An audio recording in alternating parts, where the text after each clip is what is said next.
Thanks, Barney. Great to see you. And this time be able to interact a bit more. Usually I've been live streaming from all over the place in the city of Greater Dandenong throughout this week. And what an incredible week it's been for Forever Fest.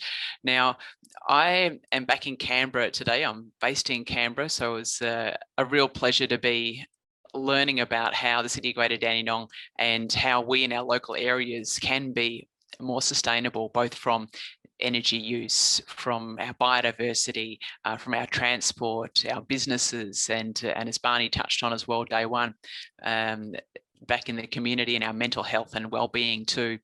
Today, I'm focusing on one of my favourite topics, waste. When I first started getting into waste, I thought, who's going to want to know about this? It's not very interesting. But then it is when we think about waste, it's a totally different thing. I consider waste as more of a resource, a bit like the guys at Brick Lane Brewing did when I met them in the day when we looked at sustainable businesses. They see everything they produce, all their byproducts, as a resource to use for something else. And that made me think back to some of my childhood. For those of you who don't know, in part of my acknowledgement to country, I often think back to how I've been lucky enough to be brought up on country. As a child from the ages of 10 to 17, I grew up in Aboriginal communities, desert communities in the Northern Territory and our outback in Australia. I grew up in the Simpson Desert for many years, then in Alice Springs and Fringe Camp, and then in another community of Aboriginal people in the Tanami Desert up in the far north, west of the Northern Territory. And what I learnt there was that we can't take anything we have for granted. All of our resources are so precious. Food, which is my favorite topic in the world, is such a resource that we have to be very, very careful in how we use it, how we treat it, and how we rethink how we can do stuff with what's left over. And I know Alice Zaslavsky's done some great stuff this week and elsewhere on how we can ensure we use our leftovers for other creative meals. So today I want to look at waste. Let's have a look at the things we can learn about how we can reuse these resources. Because for me, if I'm lucky enough to get chosen to go to Mars in 2031, we won't be able to just order more stuff. There's no store over the next crater for me to get more fertilizer or a 7-Eleven or anything like that. We'll have to be completely reliant on everything we have and reuse it and recycle it and prevent it from becoming waste. It has to be seen as a new resource. And so today I wanted to have a look and see what we can learn from life here on Earth, here in our city of Greater Dandenong, to work out how we can be smarter with the resources we have. And so I'm meeting with Donald from, I don't mind if you don't mind coming off mute now, Donald. Donald is from Envirocom, who works with the team at the City of Greater Dandenong in their waste and resource management. Donald, do you mind just give me a quick highlight about the sort of stuff that you do with the City of Greater Dandenong? Yeah, thanks, Dianne, and I'm glad to hear you safely got back to Canberra. Bit concerned that we were going to not have you today. So yeah, I work with the waste team in the city of Greater Dandenong, and part of what we do is to try and make sure that the educational messaging that supports the waste services that Dandenong provide is delivered out there into the community, so that people understand what you've just said, that their waste can become a resource, providing it's taken to the right place, and that's going into the curbside recycling bin. If they've got a green bin, you've mentioned food waste. Dandenong launched their food organics recycling service in April this year, or taking other items, and we can talk a bit more about where they can go to drop off, because I guess the answer always is we use this term recycling quite loosely, but there's a lot of difference between the curbside recycling bins, or the yellow lidded bin, and other recycling opportunities. So we want to understand, okay, what can go in the bin that's outside our door, but also what needs to go elsewhere, because ultimately everything can be recycled, and you'll have to do that in Mars, but it's making sure it goes to the right place. Well, that's really important for me to understand. Both, I get quite confused about that here on Earth too. It can be, there's so many things that are recyclable now that I don't know what is okay to go in which bin. And so I really wanted to make sure, when I found out I was getting to chat with you today, Donald, I thought, great, we can get a bit of a ready reckoner for those of us here in the city of Greater Dandenong to work out what goes in. I don't know if you can see it very well, but I've got a yellow bin with me and I've got a whole lot of stuff. So I'm going to ask your help, a bit of a quiz, spot quiz. What can go in that bin, and I've got a tub of odds and ends here that I'm going to test. I didn't tell you I was going to do this, Donald. So no pressure on a Saturday morning. No pressure at all. So one of the things, like I remember when I was a kid, one of the first things we started to recycle at home and also in my business when I was working for myself to start with was paper. Yep. Now, can this go in our bins, and do I need into our yellow bin, and do I have to do something with that before I can put it in, or can I just pop it in? That just goes straight in the recycling bin, Diane. Yep, straight in the recycling. Straight in the recycling bin, not a problem. The only thing that does help, a lot of people have concerns about security, and so might be tempted to shred things. If you shred it, whilst it still is paper, it becomes a bit harder for them to capture at the processing plant. So what I tend to do with confidential mail is get a nice thick black marker, score out my name, address, any numbers on it. And actually that's quicker than shredding it. If you think about the process of feeding it all through a shredder, just get a permanent marker, score out your name, address, put it in. Then there's no issues with it, blowing around or people stealing names and addresses, that sort of stuff. So that's a really good tip. Yeah, I like that. And I tend to try and reuse my paper first. So I've got a big wad of this that for some reason a company, how you get your mail sometimes and they've only printed on one side of the sheet of paper. And I think, all those trees, they might have used recycled paper, but they would have had to get it from a tree originally. So I try and keep the ones that are still blank on one side, and I end up like connecting them together and using them as notepads and that. So, but then, knowing I can recycle them, that's fantastic. So I'll just put them in my little bag here of stuff that I can recycle. Now, what about like when we take some of our food containers, like this is from a tea bag container, I can do the same thing with cardboard that I can do with paper. Is that right? Yeah, absolutely. So any package board or cardboard, so that example you've got there, any of that sort of thinner cardboard, that's fine. Your toilet roll tubes is great. Straight into the bin. If you've got bigger cardboard boxes, if you can, it's a good idea to sort of flatten them a bit, because obviously as a full box, it's taking up a lot of space, and it's taking up a lot of space in the truck as well. So if we can sort of flatten them and try not to jam them in the bin too much, because occasionally they get stuck and then they don't come out. But yeah, cardboard and package board like that, not a problem. We get so many things these days, like with COVID, we're having to order so much stuff to be delivered to our homes. We can't go into the shops. And so I've found this year there's been so much more cardboard packaging than I've ever had before. And so I try and reuse it at home, like, I can use that now to put some pens in or something like that. But eventually there's only so much cardboard I can do something with. So it's good to know. So I need to be good if I crush this as well? Is that right? If you've opened it up and flatten it, Diane, that's good. Look, we have had feedback from the recycling collection contractors that with COVID, especially in Victoria, people ordering online, things are coming in bigger cardboard boxes.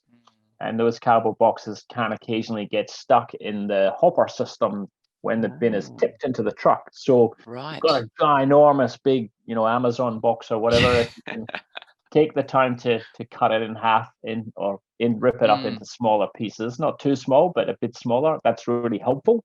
Yeah. Okay. Well, it then fits in the bin a bit easier too. In my recycling bin, exactly. I sort of tear it into because they're big panels. Sometimes those boxes they're like about this big. So if I tear it into those sorts of panels, I get a workout. And also it fits in the bin, and I can put the lid down, which is really helpful. Yes, very helpful. Yep. Now, speaking of lids, I've got something here which I'm sure a few of us who've done Uber Eats or some other sort of delivery. Like the plastic packaging here, sometimes you'll end up with some tissues and things like that, like the paper napkins and the lids. Now I get a bit confused sometimes about what I can do when I get my takeaway containers. Like obviously I use them again and again if I can, like I'll put things in the freezer in them. I'll wash them and then use them again, but eventually I'll get a crack in them or something like that. What can I do with these sorts of containers? Are they okay to go in the recycling too? Yeah, those containers are fine. They'll generally be a number 5 plastic. If you find a little recycling symbol on the bottom somewhere, it'll probably be a number 5. Yeah, number 5. Oh, yeah, it is. Yep. he said confidently. Good, I got that right. Yes, it is. It's like, oh, that's correct. Well, they do try and trick us, but yeah, generally they're flies. So yeah, they can go in, not a problem. One of the things we've seen a lot of with Uber Eats and Deliveroo and that sort of stuff is that it comes in a paper bag. Yeah. People have their meal and then they just put everything in that paper bag and throw that in the recycling bin. But obviously that's then combining different material types. So what we want to ideally do is put the paper bag in the bin separately, put the plastic container in the bin empty and separately. The tissues, unfortunately, can't go in the recycling. They've really reached the end of their useful life. By the time they've gotten down to a tissue, the fibers are just too small for the recycling to capture. Right. Okay. So this would have to go in the normal bin because it's usually got a lot of grubby food and mess all over it too. It can do. You can also put a small amount of tissue if you've got a food organics, food waste, food and garden bin. Of course. You can put a little bit of tissue in there, as long as it's been used for food. We don't want tissue that's been used for anything else. But if it's been used for food and it's not a huge amount, that can go in with the food service as well. Because I've noticed when I get the takeaway, sometimes they'll and they deliver it. There's so many napkins in the Uber Eats container. It's as if they think I'm going to make a huge mess everywhere, and so they give me like 20 tissues, and there's only one of me and one mouth. So I tend to keep them, and I use them again and again, and I'll use them as a tissue for my nose or whatever else, some cleaning in the house, because it just seems such a waste. It's a perfectly good napkin that's never been used, and so I'll use it until it starts to look a bit sad. And then it can go in the bin.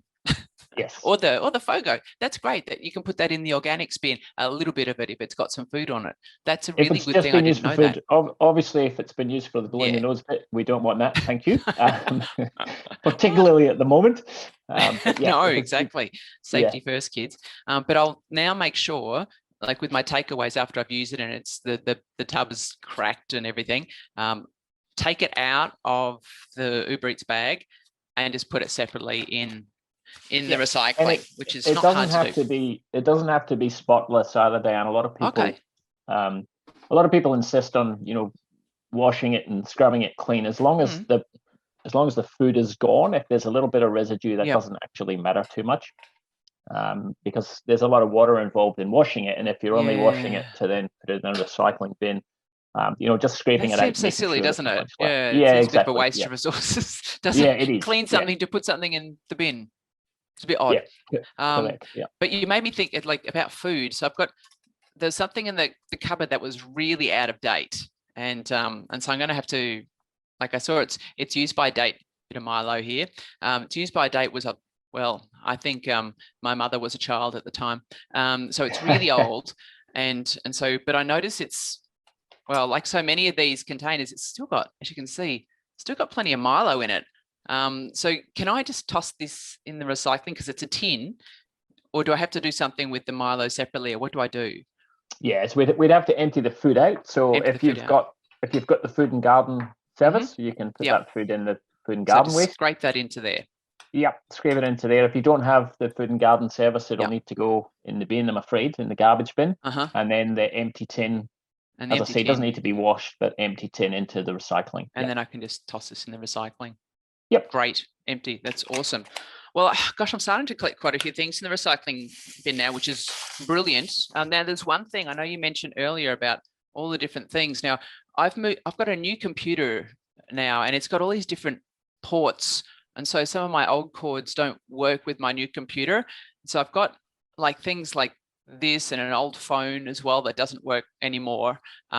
What can this stuff go in the recycling too? Because I know we recycle our e-waste. What sort of things can we do with that here in the city of Greater Dandenong? Because I know on Mars we'll strip things down and use the wires for a million things. Do we do that here as well? We do, and lots of valuables and we use the term e-waste. Yeah. Anything that needed a plug or a battery basically falls into that category, from electric toothbrushes to the cables that you've got. Yeah. However, it doesn't go in the yellow lidded curbside bin. Doesn't go in there. Okay, so really important. It's a super valuable resource, but it's not collected through that curbside system. There are lots of places you can drop it off, including in the city of Dandenong. There's also, if people Google the Sustainability Victoria website, they've got an e-waste fact sheet that tells you exactly where you can take e-waste. It is also, everyone in Dandenong is entitled to a free annual hard waste pickup. Ooh. And e-waste is collected in that as well. Oh, is it? I didn't know that. I thought it had to be things like, your old couch or some furniture or broken No, they will take e-waste in that service as well. You mentioned mobile phones as well, Diane. There's a couple of different options for them. So you've got the Mobile Muster, which is a program that's actually supported by most of the mobile phone companies and Mobile Muster. Telcos. Yeah, and again, you'll see Mobile Muster drop-off points in lots of places. All the Salvo stores have got Mobile Muster drop-off points. Yeah. You can jump on Google and order a bag, and they'll send it to you. Put your phone in it. There's some incredible amount of mobile phones in cupboards across Australia. I can't remember off the top of my head. I was guilty of that for a long time. Yes, I mean we're not very good at keeping televisions because they're very big, and so we tend to find a home for them. But mobile phones can build up in a cupboard and you don't really notice, but there's a really tremendous amount of really valuable resources in there. Right. So if you can factory reset once you're finished, get onto Mobile Muster, and it'll get taken back, and they're actually stripped down and everything is recycled. That's fantastic. Well, I did that actually, Donald. I did that with my laptop recently. It died on me about 2 weeks ago, and so I thought, oh no, I've got to go buy a new laptop, and I've got all this stuff on the old one. What do I do? So I backed it up first, and then when I bought my new one, I stayed in the store, and they helped me make sure that everything was transferred over. It was so good, as well as helping me transfer it over. They then helped, because I thought surely there's some good stuff on this laptop. I can do stuff with it, or recycle it somehow. Well, they wiped after I downloaded everything, and everything I teched was on my new laptop. They helped me wipe everything, all my old history, everything off the old one, so I could feel confident and comfortable that it's being recycled and none of my private information or whatever was on there. Yep. I didn't know that until I went in there and they said, oh, we can do this for you in your store. It's like, oh, it's fantastic. So good. That's great.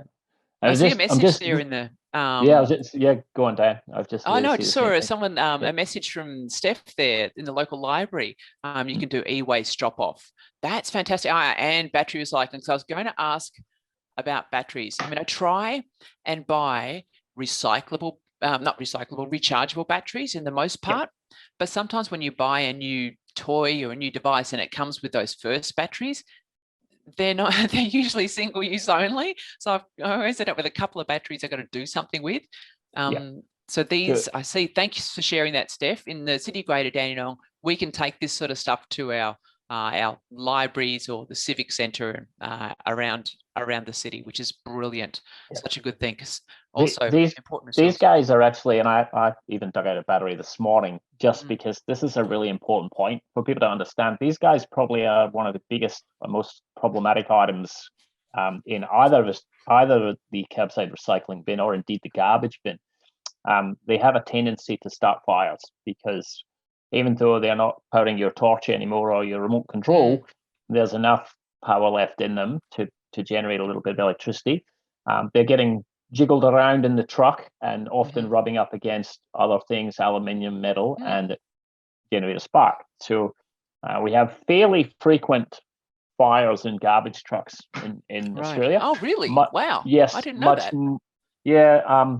Contractors will call it a hot load, and they'll have to dump it out in an area somewhere and rip it all apart. I saw one on the freeway just a few weeks ago, actually.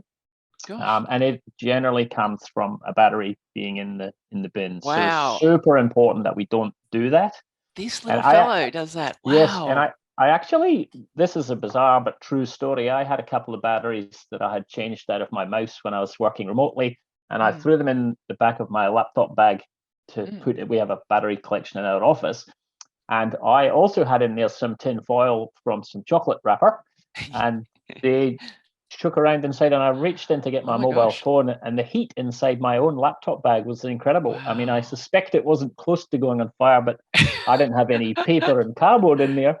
And it was a really good reminder to me that, hey, this this can easily happen. So yeah, Gosh. super important not to put batteries in any of your bins. Yeah. There are lots and lots of drop-off places, and as Steph had said, there's the Dandenong Library and Civic Centre. So I've been, and of course, they're super rare resource. Yeah. They're really important to recycle them. I've been putting all the things you've said I'm allowed to recycle. I've been putting in this little bag here, so I know I can recycle this stuff. So I can just, am I able to just put everything in this bag? Because I sometimes see it in, I live in an apartment building, and I look in I put my recycling in the big yellow shared recycling bin out the back. And sometimes I see people put their cans and bottles and stuff, or just in a big plastic bag and in there. Can I do that, or? No, if you do that, all the hard work. Okay. Okay, yeah. So if you do it, and lots of people do it, all the hard work and sorting it out and getting it right is all wasted, because what happens when that bag arrives at the factory, because of the huge volumes of material that are going through there, it'll actually just be pulled off the conveyor and off to landfill. So take it out, put it in separate. Got to go loose. It must go in loose. And in fact, the biggest contaminant in Dandenong by far is bagged recycling. Right. Don't put your plastic bags in the bin, folks, in the recycling bin. Take the stuff out. Nothing in bags, and in fact, nothing in boxes. We quite often see people who will have a box, a cardboard box, which of course is recyclable, but they've managed to pack it like Jenga, full of cans and bottles and everything else. And what happens is, when that box gets to the factory, it doesn't behave like a piece of cardboard. It behaves like something a lot heavier. So it doesn't get processed properly. So it ends up in the landfill. So really important that everything goes in loose. By all means, carry it out in a bag and then just tip it out into your bin, and then the plastic bag into the garbage bin. Or even better, you can take your plastic bag to the drop-off centres that are available at supermarkets. Oh, yeah. Yeah, I've seen this at Woolworths and Coles and that. Yeah, so we've got Red Cycle. And Red Cycle. They'll take all soft plastics. Now, we've got, I got some here. We've got the good old scrunch test. So if you can scrunch it up and make it disappear inside your fist like that. Scrunch it up. Yep. That's a soft plastic. Awesome. Okay. Dead easy. So if it passes the scrunch test and you can make it disappear in your fist, does not belong in your recycling bin, but you can take it to the supermarket and drop it off to Red Cycle.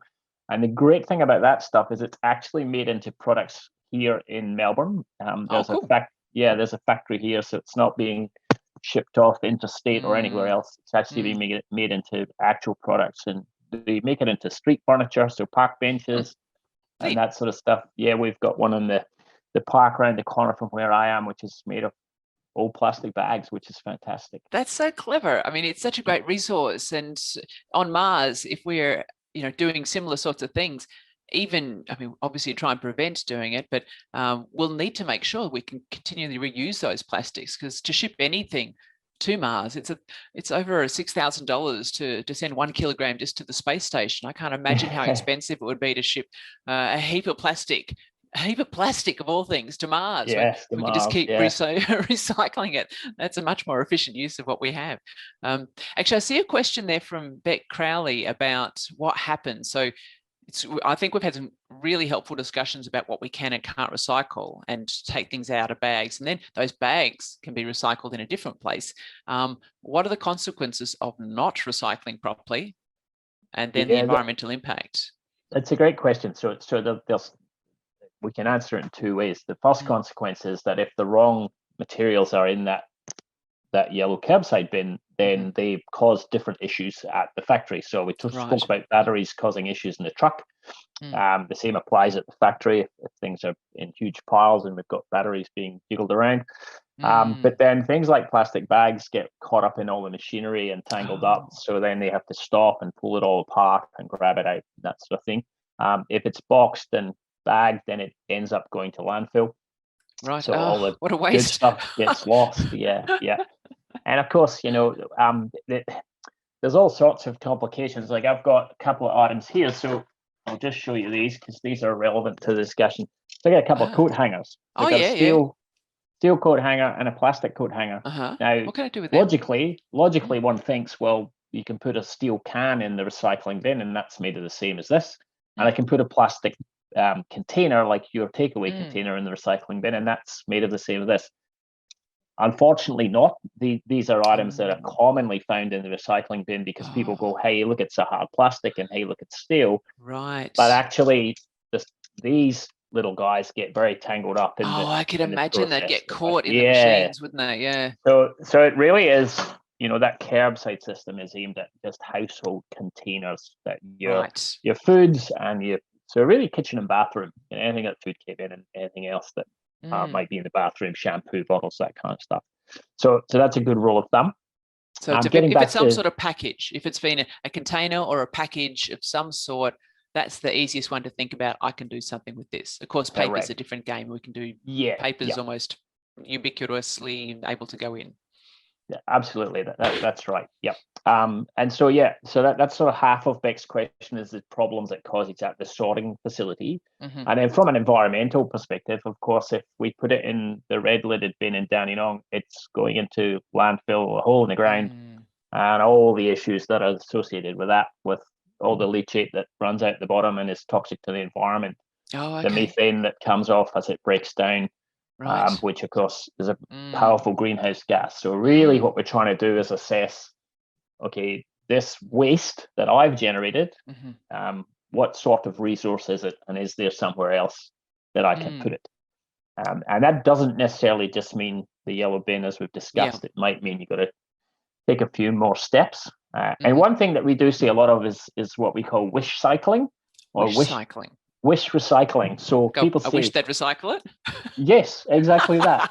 Exactly that. So, and our curbside bin should take soft plastic bags. So I'll put them in there, and if I put enough in there, then eventually they'll find a solution.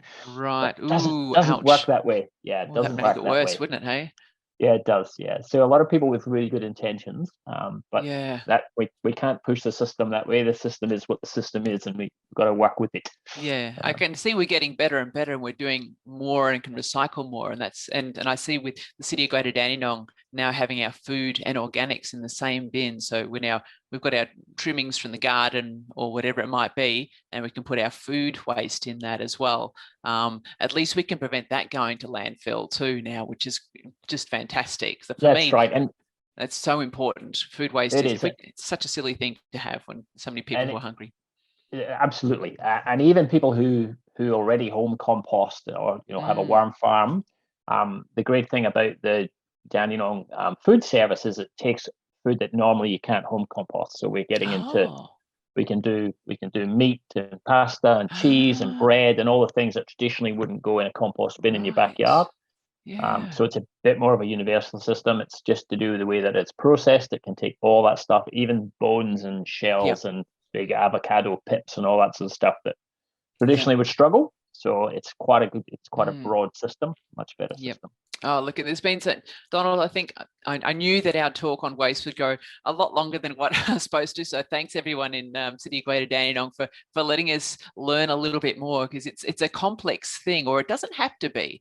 I think if for me going to Mars, if I can prevent something going into the bin to start with, that'll be the first step. So let's reuse everything we possibly can, or prevent even having something with a container if we can. The next step, of course, picking up from what Donald said, is to make sure we put the right things in the right bin. I think today we've got some great lessons on that about what can go in our yellow bins and how to do that by emptying things. And they don't have to be washed, just empty them and put them in, and to take that e-waste to places that will take that. And there'll be some information in the action kit around this about where you can manage your e-waste and what the council can do with its waste. But for me, right now, I'm going to sign off and know that my resources going to Mars are going to be much better used thanks to what I've learned here today in the City of Greater Dandenong. So thanks very much, Donald, for your help and advice. And thanks everyone for listening this week. Pleasure. Thanks, Dan. Thanks, everyone.